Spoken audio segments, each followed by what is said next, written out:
You might be good at technicals, but you might still not be making money trading. Your mind is not in a position to strategize. Famous saying है, in search of the holy grail. Winning ratio with indicator वाले का ज्यादा रहेगा. आप social media पर इतना active नहीं है You should not have an ego. और फिर पीछे RGB लाइट्स लगा दी और पैसा बनेगा धड़ाधड़। Another day another episode of not another trading podcast. और आज के जो हमारे गेस्ट हैं वो है मिस्टर रुपेश गुप्ता जी। अगर इनके बारे में बताऊं, he is a CMT and CFT और इन सभी के साथ साथ पिछले 22 सालों का एक लंबा और गहरा मार्केट का एक्सपीरियंस इन्हें है। इस पूरे कॉन्वर्सेशन में हमारा ये फोकस था कि इनके इस रिच एक्सपीरियंस से हम जो मार्केट के इनसाइट्स हैं वो ले सकें। So if that sounds interesting to you, let's start. Alright, so Rupesh sir, welcome to another episode of Not Another Trading Podcast by Stocko and बहुत अच्छा लग रहा है आपसे आज मिलके फाइनली। एंड कैसे सर आप? Thank you, Harsh. I'm good. How are you? Very well, thank you. So आज पूरे पॉडकास्ट में हम बहुत सारी बातें करने वाले हैं स्टॉक मार्केट को लेकर, आपकी ट्रेडिंग जर्नी को लेकर, जो कि काफ़ी इंस्पायरिंग है बहुत सारे लोगों के लिए। एंड बहुत सारे डिस्कशंस करने, बट ये जो CFT एंड CMT और MCX मेंबरशिप और 22 साल की ये जो आपकी स्टॉक मार्केट की जर्नी है, ये शुरू कैसे हुई और मतलब क्या था आपका इंस्पिरेशन इसको शुरू करने का और कैसी रही आपकी ओवरऑल जर्नी, इसके बारे में अगर आप शुरुआत में हमारे सारे व्यूअर्स को बता सकें please. Anji, I used to see the dividend checks coming for my father's investment in Reliance, SBI, and different shares when I was in school. Okay. He wasn't bothered about those checks, but it was a responsibility of me to get them revalidated. उस time जब वो checks आते थे तो जब तक वो court से हमारे पास आते थे वो एक्सपायर हो चुके होते थे। Correct. तो उनको रीवैलिडेट कराना, उनको इनकैश कराना मेरी रिस्पॉन्सिबिलिटी थी। वहीं से एक इसका अट्रैक्शन चालू हो गया। And as soon as I was out of school, I started this. The first thing I did when I became 18 was to go and open a Demat account. All right. And ये जो सारी ये जो आपकी qualification है CFT and CMT, ये आपने दोनों की है, साथ ही साथ आपको ये जो एक्सपीरियंस है MCX की मेंबरशिप आपके पास है, ये डिग्रीज ने किस तरह से आपको हेल्प किया है इन स्टॉक मार्केट? मतलब क्या इनसे एक्चुअली बेटर अंडरस्टैंडिंग मिलती है? बिकॉज यू सी, अगर आपको आज की डेट में डॉक्टर बनना है, you have a complete course for that. अगर आपको इंजीनियर बनना है, आपको मैकेनिकल में जाना है, आपको सिविल में जाना है, एक प्रॉपर स्ट्रक्चर्ड लर्निंग प्रोसेस है आपके पास। लेकिन ट्रेडर बनने के लिए या इन्वेस्टर बनने के लिए आपके पास कुछ भी नहीं है, राइट? तो क्या ये जो डिग्रीज आपने ली है, क्या इसने आपको हेल्प किया है to become an investor, an option trader, option seller? क्या ये चीजें एक्चुअली हेल्प करती है? Anji, I did my CMT in 2011. I had already made money trading when I did a CMT. CMT I did just to because even if you make money as a trader, now the scenarios are different. Now you have an online world, you have different broking firms, etc., recognizing traders. Back in 2011, trader क्या होता था? Gambler ही होता था, एक सट्टा करने वाला। So that time I realized I need something that I can put. See, I am educated in this field. Correct. So after making money is what I went for CMT. Right. CMT is a very vast course. If someone does, it would be beneficial. I would say I have not studied whole my school and college. इतना ही पढ़ा मैं जो मुझे CMT के लिए पढ़ना पड़ा। It's such a vast course, it's a difficult course. I cleared it more based on my experience than the learning from there. Okay. But I made money technically before I did CMT. Right. So it would help if someone is coming new, it would help him, but it's not necessary. Trading कोई सिखा नहीं सकता, आपको experience सिखाता है। Correct. Well said. आपको वहां से गाइडलाइंस मिल सकती हैं, आपको टेक्निकल रीडिंग के अलग अलग तरीके के मिल सकते हैं, बट अल्टीमेटली आपका एक्सपीरियंस, आपका mindset, you might be good at technicals but you might still not be making money trading. Correct. Your mindset has to be of a trader to make money trading. और चलिए ठीक है, ये तो समझ में आया कि ऑल दीज कोर्सेज और all these degrees they help you, ये एक तरह से they take out the professional in you एक तरह से. बट एक और चीज जो बहुत इंटरेस्टिंग है आपकी जर्नी में वो है M6 की मेंबरशिप. सो मैं ये पूछ रहा हूँ कि सर स्टॉक मार्केट क्या कम पड़ रहा था आपके लिए जो M6 के अंदर भी आपने ये पूरा का पूरा एक मेंबरशिप लिया? What I believe is, Anzi, you should look for something where people are not there. Correct. हाँ, मैंने initial days में ही I got attracted towards commodities. हाँ, there is a very good friend of mine who is in US. He suggested me to look into commodities. I looked into it. And commodities back in 2005, 2007, it was such a market. Like you read technicals today, हाँ, आज सबको technicals मालूम है.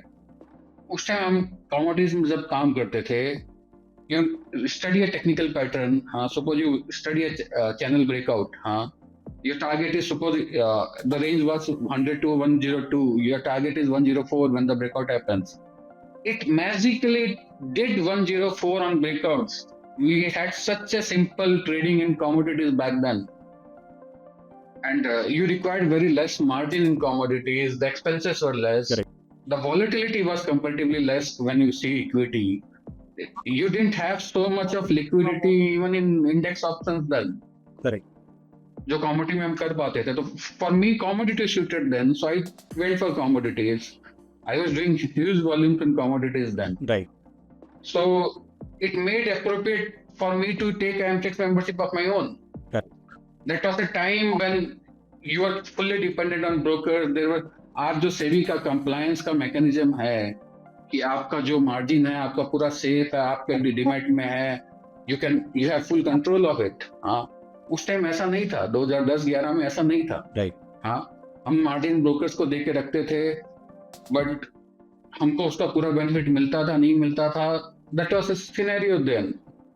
More over एक time था कि I was doing much volume of a broker in whole Karnataka than someone else was doing.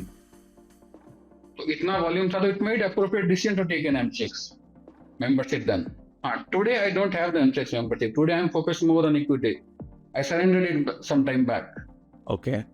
So what was the reason? मतलब, do you think the market has changed over time? M6 के अंदर you said कि it was so powerful and it was so liquid and it was very easy to trade and analyze. Now is it difficult? या कुछ change हुआ है market के अंदर जिसकी वजह से आपने किया? See, there are multiple factors involved in that.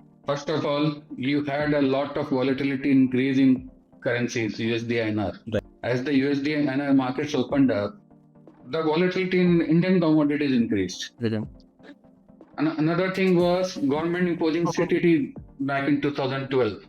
Then in 2012, you had a NSCL fiasco happening. That time the commodities have become completely dull. Moreover, I am a momentum trader. It happened to be that between till 2011, I happened to be in commodities. I was in the right place at the right time. Right. I got good momentum in them. I made money. Later on, there was no momentum into it. So, in commodities, you have very few things which are liquid. If they are moving, you make money as a momentum trader. But if they are not moving, you are idle, you don't do anything. In equity market, even if market is sideways, you have some stocks which are going up, which are going momentum. There you will find some or other sector which is in a strong momentum. True. You can choose that and trade. But in commodities, you have very limited options now. Correct. So I made a shift in equity slowly after 2012. Got it. ठीक सर, M6 का तो मुझे समझ में आया, but currently as much as I know you are a option trader, you are a option professional option seller, right? And आपने market तब ज्वाइन किया था जब लोग ऑप्शंस के बारे में जानते भी नहीं थे, बैक इन 2002, राइट? तब से लेकर मार्केट में आज बहुत कुछ बदला है. मतलब मैं तो ये भी कहता हूँ कि आफ्टर लॉकडाउन भी मार्केट में बहुत कुछ चेंज हुआ है, right? So what is your view कि भाई मतलब पहले आप you were into MCX, then you got into options, अभी we have equities and forex and options and futures and sometimes we have crypto currencies as well. What is according to you is the most lucrative financial instrument जिसमें आप पैसा डाल सकते हैं, या which is in a way more appropriate to trade? And the currencies तो फिलहाल government ने बंद कर दी है. You are Okay. not allowed to trade currencies unless you have import-export positions. That is out of scenario right now. You are left with either equity or commodities. Okay. It's, I would say, it's up to the trader. It's about his mindset. What kind of risk is willing to take? What his system allows. पैसा सब जगह बनता है.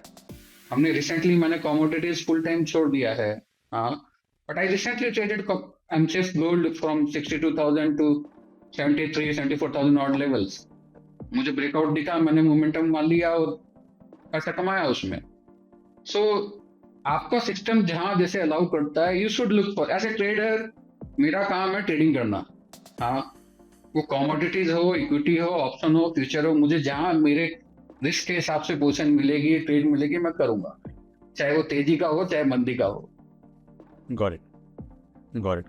So मतलब जिस आपकी जो strategy है, आपका सेटअप है, आपका एक्सपीरियंस है, और जिस फील्ड के अंदर यू फील मोर कंफर्टेबल, उसको आपको ट्रेड करना चाहिए according to your risk appetite and reward expectations and इन सब चीज़ों को मिला के.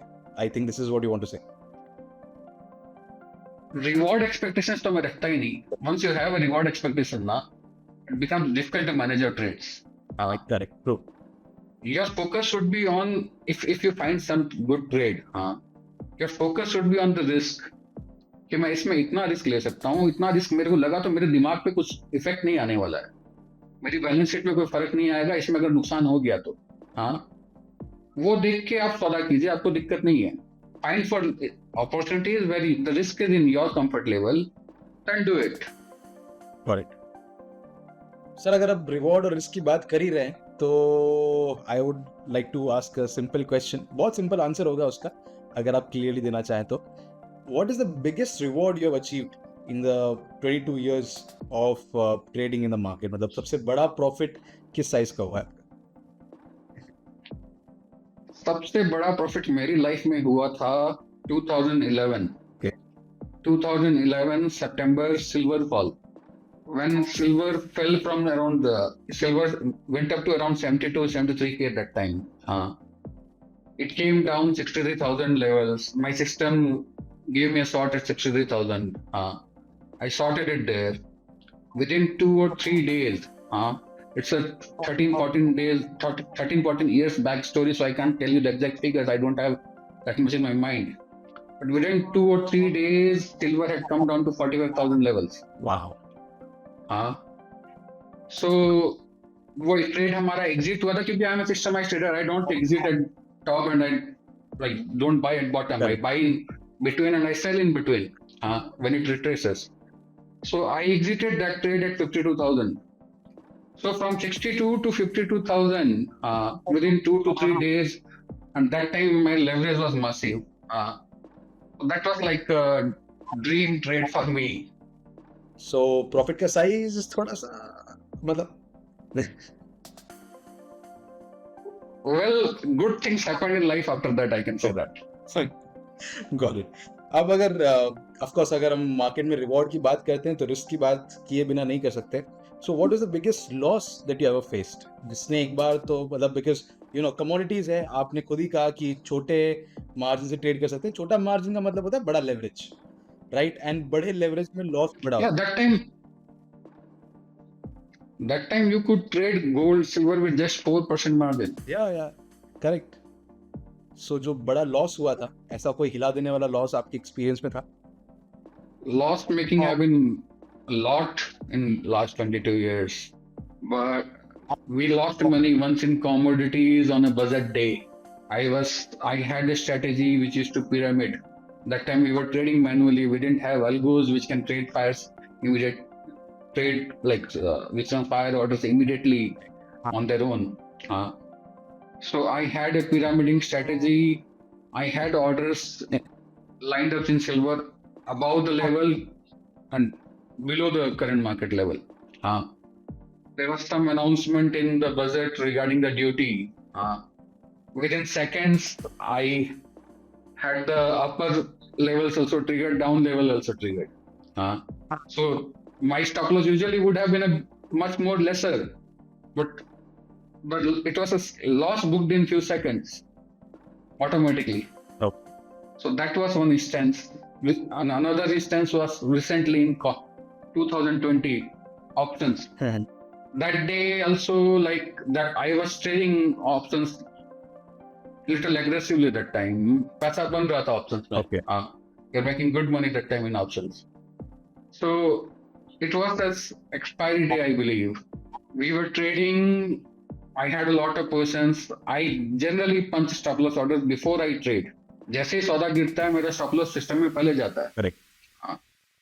उस टाइम भी मैनुअली हम काम कर रहे थे, हमारे पास अल्गो सॉफ्टवेयर नहीं थे स्टॉप लॉस लगाने के लिए या कुछ. तो एक इंस्टेंस हुआ था जहां मेरे कहीं कुछ स्टॉप लॉस मिस हो गए. Bank Nifty that day rallied around 2 to 3% in last one and half hour. मेरा जो प्रॉफिट चल रहा था suddenly turned into loss and I was like, why did it happen?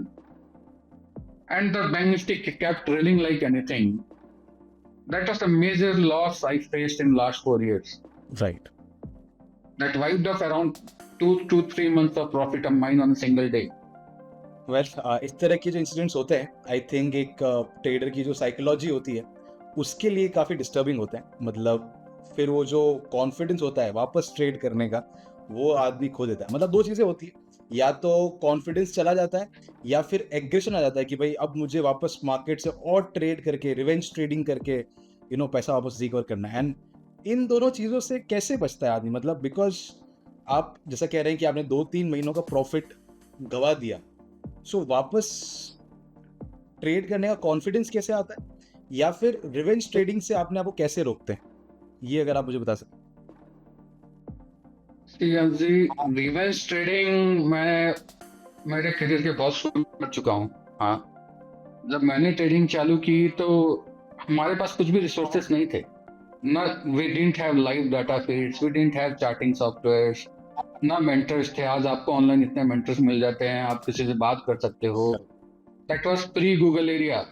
हमको मुझे याद है, मैंने फर्स्ट टेक्निकल एनालिसिस के बुक मुझे ढूंढने के लिए I had to search all the Bangalore book centres and I did not get it. पर आज आपके पास रिसोर्सेस हैं. If you are in good circle, you can look for guidance, you can look for material to how to do things better. उस time मैंने काफी revenge trading की हुई है. कोई एक स्टॉक में पैसा लग गया, उसी में मैं फिर करता रहा कि नहीं इसी से रिकवर करेंगे. But now I have overcome that ना. अगर पैसा लग जाता है तो फाइन, मेरे या तो वो मेरे रिस्क कंट्रोल में था, एज पर माई स्ट्रेटेजी था, तो दिक्कत ही नहीं है. उसका तो मुझे फर्क ही नहीं पड़ता. जो अनसिस्टमेटिक जो पैसा लगा जो 2020 में मैंने आपको बताया, वैसा पैसा लगता था generally prefer to take a break. वो पैसा क्यों लगा, उसको कैसे अवॉइड कर सकते हैं, I focus on that. Right. जैसे आई टोल्ड यू, मेरा उस टाइम मैनुअल ट्रेड्स कर रहा था. मैं कहीं स्टॉप लॉस जंप हुआ, मैं बिना स्टॉप लॉस के काम नहीं करता हूँ कभी. वो स्टॉप लॉस कहीं मेरा कुछ मिस हुआ, मेरा वो ट्रेड नहीं कटा टाइम पे. सो मैंने फिर फोकस किया कि ये हमारी कैसे नहीं हो. तो I worked on looking for a software, algo trading software that immediately places my stop loss as soon as I trade. तो ऐसी गलती नहीं हो दोबारा. Even if I have multiple trades open, वो नहीं हो. हम एक साथ 5 सौदे भेज दें, उसका स्टॉप लॉस तुरंत लगे, नहीं लगे तो रिजेक्शन आए मेरे पास, ये रिजेक्ट हुआ अलग से. ओके. तो I look it that way. अब मैं अगर वैसा पैसा लग गया तो उसको कैसे करें. राइट. I think. और ये उस दिन भी जब ये हुआ तो एक बार तो मैं हिल गया था. कि 3 महीने का पैसा लग गया, मजाक नहीं है. कोई स्ट्रेटेजी में आपका 3 महीने का पैसा एक साथ लग गया, व्हाट आर यू डूइंग. आप ये सोचने पड़ जाते हो कि आप क्या बिजनेस कर रहे हो. So I have a very good friend who is a trader. I went to him, I discuss with him, यार आज ऐसा हुआ. तो उसने समझा, उसने कहा रुपेश ऐसा कभी कभी हो सकता है, तेरी स्ट्रेटेजी की गलती नहीं है ये। हाँ, पैसा कभी कभी ऐसा होता है, that's part of being in the market. Correct. हाँ, तो एक ठीक है, when you have a same line के पीपल से एक अंडरस्टैंडिंग मिलती है, एक क्लियरिटी होती है, तो फिर हमने फिर वो स्ट्रेटेजी में सॉफ्टवेयर पे वर्क किया, सॉफ्टवेयर पे वर्क करके फिर से हमने वो स्ट्रेटेजी चालू की। We made money in that again. और वो पैसा रिकवर करने में कितना टाइम लगा? I didn't look into it ना कि वो रिकवर कितने दिन, मैं उस तरह से देखता नहीं हूँ ट्रेडिंग को। Trading is my full time business. Correct. मुझे किसी को रिपोर्ट करना नहीं है। Yeah. हाँ, मैं उस तरीके से देखता नहीं हूँ। एंड जो आपने ब्रेक लेने की बात कही, डॉक्टर वैन थाप जो थे, उन्होंने भी अपनी बुक के अंदर जब रिस्क मैनेजमेंट और पोजीशन साइजिंग वगैरह की बात की है, वहां पर ब्रेक का जो इम्पोर्टेंस है उसको काफी हाईलाइट किया है। सो या that's very well said sir. अब एक चीज मुझे आपसे ये पूछनी थी कि आप अपनी पूरी ट्रेडिंग स्टाइल के अंदर बैक टेस्टिंग में काफी फोकस करते हैं कि बैक टेस्टिंग, हर एक स्ट्रैटेजी को आपने बैक टेस्ट काफी सालों तक किया है। और एक चीज ये भी है कि हमारे लिए जो बैक टेस्टिंग है, हम लोग जो लंबी जोड़ी बैक टेस्टिंग करते हैं, आपने उन सब मूवमेंट्स को, उन सब मार्केट को लाइव देखा हुआ है आपके 22 सालों के एक्सपीरियंस में, right? So what is better, मतलब बैक टेस्टिंग एक इंपॉर्टेंट पार्ट है मार्केट का, या फॉरवर्ड टेस्टिंग इंपॉर्टेंट पार्ट है, या पेपर ट्रेडिंग इंपॉर्टेंट पार्ट है? विच इज बेटर, आप ही बताइए मुझे। या छोटे छोटे एक लॉट से एक शेयर बाय करके चलना, ऐसे प्रैक्टिस के लिए, what is more important and more effective to get you the trader's mindset? Ansh ji, मेरा मानना है when you are on the live market ना, your mind is not in a position to strategize. वो कभी भी प्रोडक्टिव थिंकिंग नहीं कर पाता। लाइव मार्केट में you have the positions going with in your mind, some और अदर पोजिशंस, उनकी आपको दिक्कत रहती है, तो आपके जो डिसीजंस होंगे वो बायस डिसीजंस होंगे। तो आप लाइव टेस्टिंग से you can get a touch of it, हाँ, but you can not become very confident of it. मैंने मेरी ट्रेडिंग जर्नी 2002 में चालू की। I read a lot of books। हाँ, मेरी पहली बुक जो मैंने पढ़ी थी, technical analysis of stock trends bye John Maggi. हाँ, आज के उसके वर्जन में भी पीछे बैक टेस्टिंग का दिया हुआ है। That time they did not have it, but many of the books which I read had the back testing idea given कि आपको बैक टेस्टिंग करनी चाहिए स्ट्रेटेजी। हाँ, बट बैक टेस्टिंग बहुत बोरिंग काम है, मैंने भी नहीं की काफी साल। हाँ, in fact 7 years I was just going here there, पैसा आ रहा है जा रहा है, ट्रेडिंग कर रहा हूँ। I was good in technical analysis. मेरे फ्रेंड्स बोलते थे तेरे एनालिसिस तो अच्छा है, हाँ, और क्या हो रहा है। बट एक होता है ना, आपको जब तक किसी चीज पे, किसी बंदे पे विश्वास नहीं हो तो उसकी बोली हुई बात आप फॉलो नहीं करते हो। 2009 में, 2008 और 9, हाँ, I was about to give up trading. Why?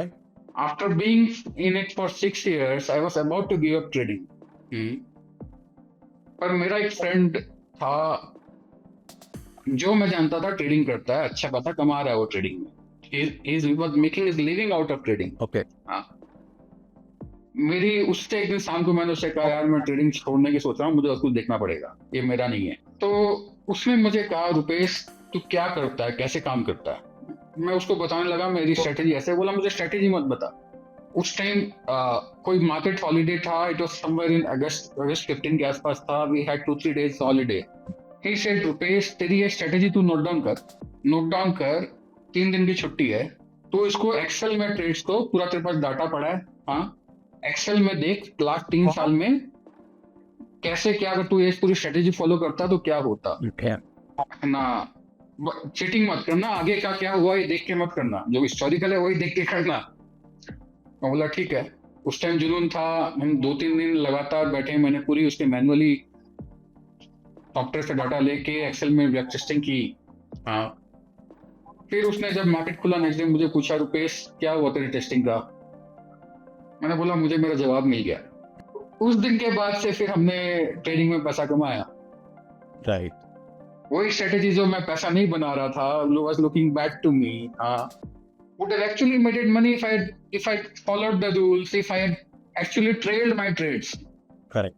आदमी ट्रेडर्स जनरली अपने क्या करते हैं, अपने सौदा लिए 10% पैसा, 10% 5% प्रॉफिट आया तो वो निकल गया, Correct. हाँ, लॉस में पड़ा रहता है। True. That is what 95-99% traders do. True. आपको उससे बाहर निकलना है, वो माइंडसेट से बाहर निकलना। आप कैसे निकलोगे? कोई बिजनेस, कोई धंधा, कोई स्कूल नहीं सिखाता आपको कि आप नुकसान में सौदे काटते रहो, प्रॉफिट में आप काटो मत, रखो। उसके लिए आप जब बैक टेस्टिंग करोगे आइडियल टाइम में, when you don't have a pressure of the live market in your mind, हाँ, आप जब उसको रिलीव करोगे वो मार्केट को, तब आपको समझ में आएगा कि आप कैसे क्या कर रहे हो, क्यों कर रहे हो, कैसे होगा वो। Got it.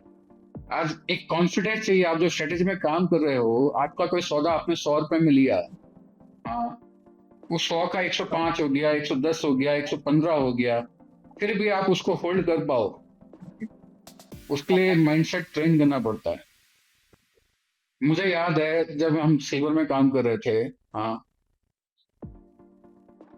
Like my family is close to me, मेरे पापा भी साथ में बैठे रहते थे। माई पापा doesn't have this background, but ना, वो साथ में रहते थे। हमने कोई एक ट्रेड ली सिल्वर में, हाँ, वो ट्रेड में like that time it was, I think it was around 20,000 something level, I don't remember exactly. I was generally we used to make around 250-300 points loss in that, हाँ, Okay. जब पैसा आता था तो हमारा बड़ा आता था। कोई एक ट्रेड हमारे पास आई जिसका 1,000-1,500 पॉइंट मेरे उसमें प्रॉफिट आ रहा था सिल्वर में, हाँ, my father was telling me to book profits in that. तो वो 1,500 हुआ, फिर 2,500 हुआ, फिर 3,000 हुआ। मेरे पापा बोलते रुपीस तू अब तो बेच दे, हाँ। I said let the signal come on the chart, I sell it, otherwise I won't sell it. Correct. I made huge money in that particular trade, जहां मेरा 250 पॉइंट का रिस्क रहता था, मेरा जनरल एग्जिट रहता था लॉस में, हाँ। I made around at least 4.5-5K। I vaguely remember that, but that was my risk reward in that trade. 1:20. उतना, हाँ, Wow. Perfect. that can happen only when you have confidence in a system. You can follow your indicators. मेरा system पे इतना confidence था, मुझे कहीं बाहर जाना है, मेरे पापा या मेरी वाइफ सिस्टम पे रहते थे, उनको खाली ये था चार्ट पे सिग्नल आया, उनको ऑर्डर लगाना है, नथिंग एल्स। तो वो आपको बैक टेस्टिंग से आएगा, वो ऐसे नहीं आ सकता, और कुछ किसी चीज से नहीं आ सकता। आप पहले बैक टेस्टिंग करोगे, कॉन्फिडेंस लाओगे, तभी तो आप उस पर फॉरवर्ड टेस्टिंग करोगे। नहीं तो फॉरवर्ड टेस्टिंग में थोड़ा इधर उधर हुआ, आपने चेंज कर दिया, फिर दूसरा ले लिया, फिर चेंज कर दिया, फिर दूसरा ले लिया, आपको मिलेगा कहाँ से कुछ भी concrete? Got it. Got it. Not it. Back testing very important. मैं लिख रहा हूँ अपनी बुक के अंदर। खैर, ट्रेडर के लिए सबसे जरूरी वही है, there is no other way to train yourself. अब एक बड़ी इंटरेस्टिंग चीज़ मुझे आपके बैकग्राउंड में दिख रही है, वो है ये multiple screen setup, right? I can see almost 6 screens as of now, और भी हो सकता है साइड में और हो। सो मतलब ट्रेडर को कितनी स्क्रीन्स चाहिए होती है, मतलब how many charts you need to look at? क्योंकि जितना मैं मतलब समझ पाया हूँ, आप एक या दो स्क्रीन से ज़्यादा के ऊपर फोकस नहीं कर पाते एक टाइम पे, राइट? एंड ऑफ कोर्स आपका इतना बड़ा एक्सपीरियंस है, आपके अकॉर्डिंग कितनी स्क्रीन्स एक ट्रेडर के लिए, एक प्रोफेशनल ट्रेडर के लिए ज़रूरी होती है to trade and manage the trades effectively? See, this setup of mine has been there since long. The last I updated this was in 2021. Now, in fact, है ना, उस टाइम हमारे पास सॉफ्टवेयर नहीं थे। आज आपके पास सॉफ्टवेयर हैं कि आपने सौदा डाल दिया, आपने उसमें अलर्ट डाल दिया, हाँ, आप स्क्रीन पे नहीं भी तो आपके मोबाइल में अलर्ट आ जाएगा कि ये सौदा आपका ये लेवल पे आ गया। हाँ, उस टाइम हमारे पास ये नहीं था। हम कॉमोडिटी में भी काम करते थे, इक्विटी में भी काम करते थे, करेंसी में भी काम करते थे। So we preferred have the charts open in screen, की कहीं किसी में एक ग्लांस में दिख जाए कि कहाँ क्या हो रहा है। That is the reason for multiple screens, कि हम सारे चार्ट्स ओपन रखते थे, जो मेनली हमारी पोजीशन जिसमें हम ट्रेड करते हैं, या जिनको लाइव पोजीशंस है, या फिर जो करने की हमारी है कि इसमें ट्रेड आ सकता है, वो हम उसको ओपन रखते थे। ऑलराइट, बट आज की डेट में इतनी जरूरत नहीं है ना, बिकॉज अगर कोई नया आदमी हो क्या रहा है सर कि आफ्टर लॉकडाउन जितने सारे नए नए ट्रेडर्स बने हैं, वो लोग स्ट्रैटेजीज के ऊपर और इस तरह का एक एम्बियंस बनाने के ऊपर ज़्यादा फोकस कर रहे हैं rather than back testing, rather than refining their skills and knowledge and छोटी क्वांटिटी शुरू करने की जगह वो समझते हैं कि बस ये बड़ा सेटअप लगा दिया और अच्छी स्ट्रैटेजी किसी से सीख ली और फिर पीछे RGB लाइट्स लगा दी और पैसा बनेगा धड़ा। ये बहुत ज़्यादा हो रहा है। सो इसलिए मैंने देखा, I thought you are the right person to ask this question too. So actually कितनी चाहिए होती है आज की date? I think in today's time, 2 or maximum 3 is good enough. True, right. Past me, you didn't get big monitors. Now you have big monitors available. 2 to 3 is max. Yes, ma'am. You require one for the trading software, one for your charting, and one if you have other requirements. 3 would be more than enough now. And अभी तो आपके पास monitors ऐसे आ गए, एक monitor में आपको 3 monitor एक काम करते हैं। लंबा वाला। करेक्ट। ऑलराइट। अब एक चीज मुझे आपसे और जाननी थी कि मार्केट में हर एक आदमी का अपना अपना एक बिलीफ सिस्टम होता है। कोई इंडिकेटर बेस्ड ट्रेडिंग करता है, कोई सिर्फ price action, I am a pure price action trader अपने आप को बुलाते हैं। कुछ लोग ऐसे होते हैं जो कि उनका एक कॉम्बो यूज़ करते हैं, कोई अलग अलग तरह के एनालिसिस, कोई आजकल ऑर्डर फ्लो यूज़ कर रहा है तो कोई क्वांट एनालिसिस यूज़ कर रहा है, कोई कुछ यूज़ कर रहा है, और हर कोई ये सोचता है कि my way is the best way, right? और इन्हीं चीज़ों से बहुत सारी मिथ्स भी मार्केट में आती है। अब जो लोग 2 साल 3 साल से ट्रेड कर रहे हैं, they can think like that, but जिसको इतना बड़ा एक्सपीरियंस है आपकी तरह, व्हाट डू यू थिंक, ये क्या मिथ्स है? और ऐसी कोई नॉर्मल स्टॉक मार्केट की जो कॉमन बिलीव्स है जो आपको लगता है कि they are just pure myths and nothing else, अगर आप वो बता सकें मुझे।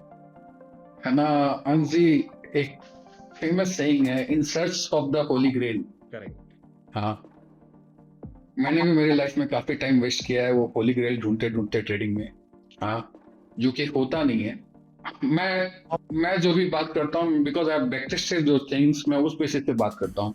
मैंने सिंपल प्राइस, मैंने जो कॉमोडिटीज में इनफेक्ट जो पैसा बनाया, मैं आज किसी को बोलता हूँ तो विश्वास नहीं करता है। It was simple moving average crossover system, nothing else. Simple moving average crossover system, हाँ, and we made like multiple times of our capital in 2 years from 2009 to 2011, on that system. So मुझे frankly ज़्यादा indicators का वो पसंद नहीं आता, और मैंने जो बैक टेस्टिंग की है with indicators, without indicators, हाँ, आप जब बैक टेस्टिंग रिजल्ट देखोगे ना, तो आपका जो विदाउट इंडिकेटर्स का जो परफॉर्मेंस है, that is always more than with indicators. हाँ, Really? होता क्या है, जैसे आप इंडिकेटर्स लगाते हो, आप अपने ट्रेड्स को फिल्टर करते हो, हाँ, आपकी एंट्री डिले होती है। ओके।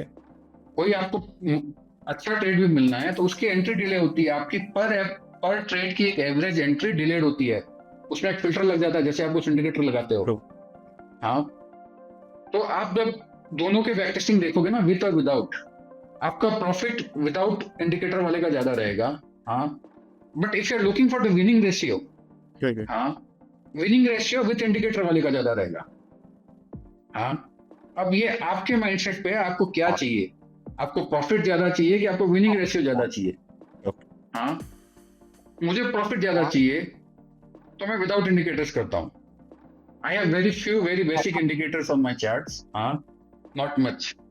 सर एक चीज मैंने और, मेरा माइंडसेट प्रिपेयर्ड है लॉस काटने के लिए, ओके, हाँ, मुझे लॉस काटने में दिक्कत नहीं है, तो मैं विदाउट इंडिकेटर कर सकता हूँ। If someone is not prepared for that, he will look for indicators. अब एक चीज मैंने और नोटिस की आपके बारे में कि आप सोशल मीडिया पर इतने ज्यादा active, being a trader for such a long period of time, आप सोशल मीडिया पर इतना एक्टिव नहीं है। मतलब आप अपने ट्रेडिंग सेटअप्स वगैरह शेयर नहीं कर रहे लोगों के साथ, आप रोज आकर मार्केट का जो व्यू है वो सब नहीं देते, और ऑफ कोर्स प्रॉफिट स्क्रीनशॉट तो दिखाते ही नहीं है कि भाई हाँ ये देखो आज की डेट में इतना प्रॉफिट एंड गड्डियां नोट की पड़ी हुई है, वो सब कुछ नहीं होता है। और आजकल ये कुछ ज़्यादा ही चल रहा है।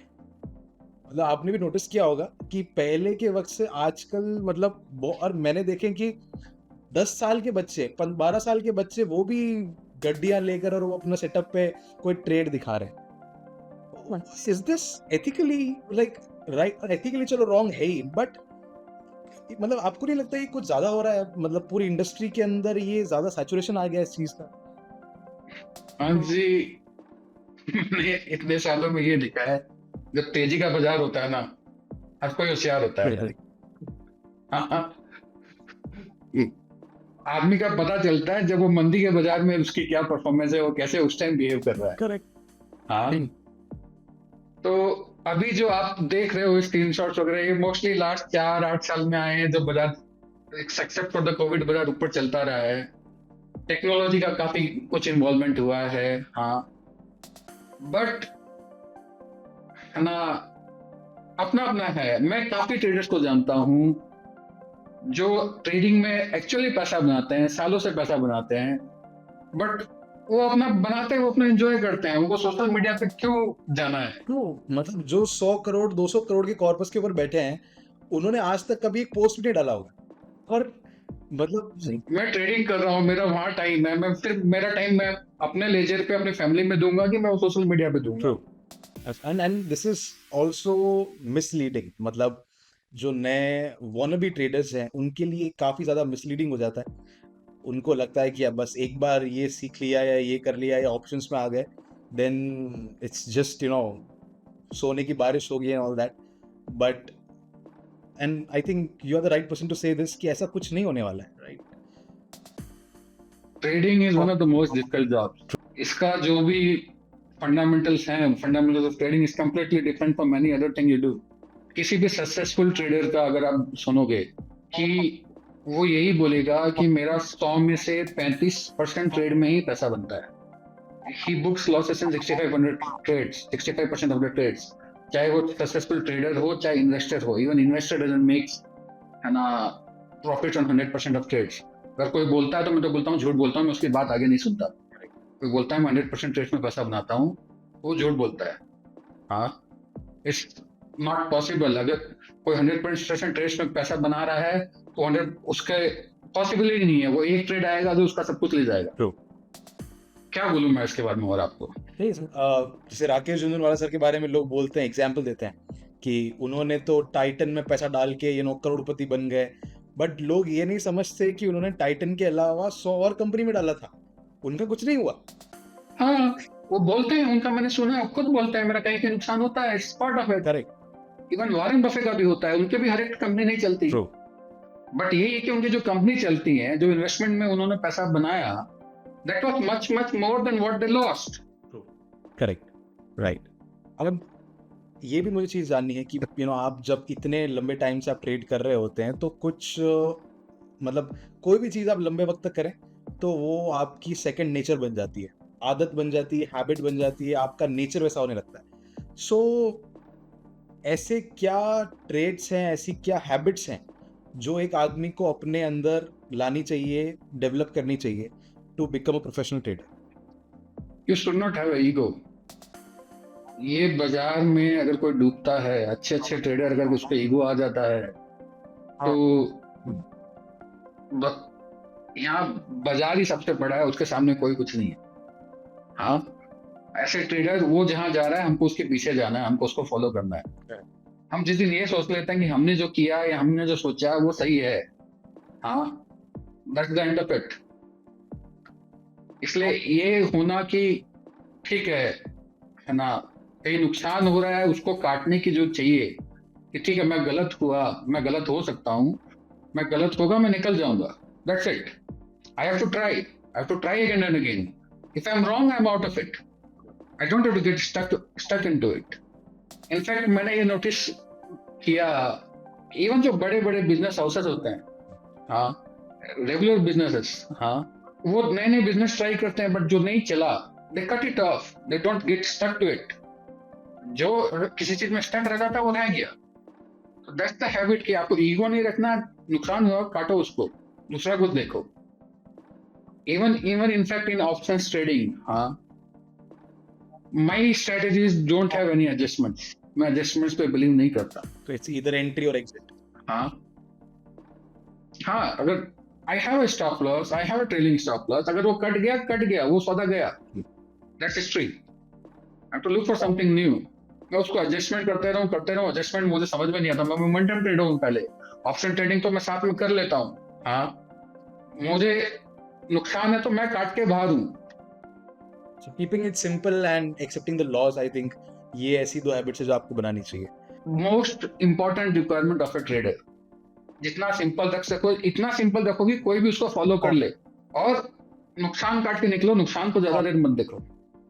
और आपने कभी बुक की भी बात की थी कि आपने पहले आप बहुत जगह बुक्स ढूंढ रहे थे and then you got a book की technical analysis of stock trends जो आपने पढ़ी है। इसके अलावा कोई ऐसी बुक्स हैं जो आप सजेस्ट कर सकते हैं ट्रेडर्स को कि उन्हें ये तो एटलीस्ट पढ़नी ही चाहिए if you want to develop that skill और develop that mindset? If anyone asks me, I suggest just 3 books. Okay. एक टेक्निकल एनालिसिस क्या है उसको जानने के लिए, technical analysis of stock trends bye John Maggi. दूसरा, सिस्टमाइज ट्रेडिंग कैसे आप कर सकते हो, टर्टल ट्रेडर बाय माइकल कोवल। तीसरा, आपकी मेंटलिटी रेडी करने की, मैं सौदा कैसे नुकसान में काटूं, हाँ, मैं कैसे रिस्क को कंट्रोल करूं, कितना क्या सौदे पे रिस्क लूं। Definitely guide to risk management by Van K Tharp. Correct. I have read this books around 12-13 years back, so the name might be little bit here there, but those are the books. The writer is Venkat Thar, I'm definitely sure. उन्होंने खाली उसी पे काम किया है। Yes, उनकी पूरी life का जो उन्होंने कहा है कि this is my life's learning in that book, और उसमें सिर्फ और सिर्फ रिस्क मैनेजमेंट और पोजीशन साइजिंग इसी के बारे में उन्होंने हाईलाइट किया है। That's the most important. मैं क्या बिलीव करता हूँ हंस जी, बाजार में जिंदा रहना जरूरी है। ठीक।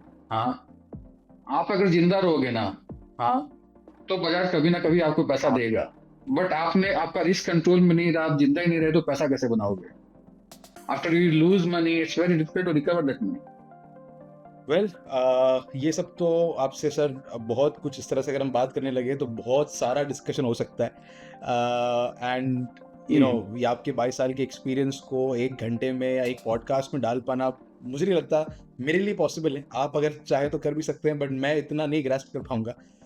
बट एक चीज़ ये है, मैं हर बार हमारे जितने भी गेस्ट आते हैं इस पॉडकास्ट पे जिनको ट्रेडिंग में अच्छा एक्सपीरियंस है, मैं एक चीज़ हमेशा उनसे पूछता हूँ, after a certain period of time जो आप ट्रेड कर रहे हैं,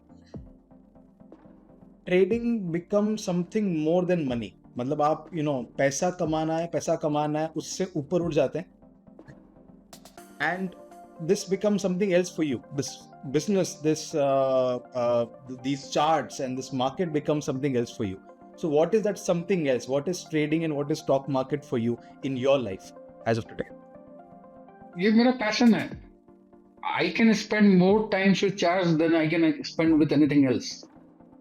मुझे आप चार्ट में कुछ देखने बोल दो, मैं पूरे दिन बैठ के देख सकता हूँ। I can't do that with anything else. Okay, trading is passion for you. All right, sir. Thank you so much for being a part of this podcast. आपने इतना कीमती वक्त दिया अपना हमें इस चैनल पे इस पॉडकास्ट के लिए। Thank you so much. I hope आपने ये जो कुछ देर है हमारे साथ एंजॉय किया होगा, and I am really sure कि हमारे जितने भी ऑडियंस है, जितने भी व्यूअर्स हैं, उनको बहुत ज़्यादा वैल्यूबल इंसाइट्स मिले आपसे, आपके एक्सपीरियंस से, आपकी ट्रेडिंग स्टाइल से, आपके जर्नी से, and it was really inspiring and it was really great, an absolute pleasure talking to you. Any parting words which you would like to say to all our viewers as your message for all the viewers जिन्होंने अभी तक ये podcast सुना है आपसे? Thank you, Hans, for giving me this opportunity to share my experience with fellow traders, and it was pleasure talking to you on this, because it's always good to have conversation on trading with anyone. Sure. And for anyone who is looking to trading, I would say backtest, risk control. हाँ, कुछ भी कर रहे हो backtest करो, अपना risk सौदे में लिमिटेड लो, पैसा बनेगा। Thanks a lot for all the answers. Thank you so much. Thank you, Hans. Alright, तो ये थी पूरी कॉन्वर्सेशन मिस्टर रुपेश गुप्ता जी के साथ। ऑनेस्टली जिस तरीके से उन्होंने बैक टेस्टिंग को डिफ़ाइन किया और जिस तरीके से उन्होंने अपने MCX करियर के बारे में बताया, that was really I opening. और बहुत सारी ऐसी मिथ्स थी जो एक तरह से एक कॉमन परसेप्शन होता है लोगों का, जो एक तरह से उन्होंने ब्रेक किया है। आई एम रियली श्योर आपको भी बहुत सारे इनसाइट ऐसे मिले होंगे अब अगर इस सारी नॉलेज को प्रैक्टिकल लाइफ में यूज करना है तो आपको जरूरत पड़ेगी एक रिलायबल ट्रेडिंग प्लेटफॉर्म की। And if you looking for one then consider opening an account with Stocko, formerly as online, India's leading deep discount broker. Account opening का लिंक आपको डिस्क्रिप्शन में मिल जाएगा ऑफ कोर्स। और मैं आपसे मिलूंगा इसी चैनल पर ऐसे ही अगले इन्फॉर्मेटिव कंटेंट के साथ। तब तक के लिए keep learning and keep trading.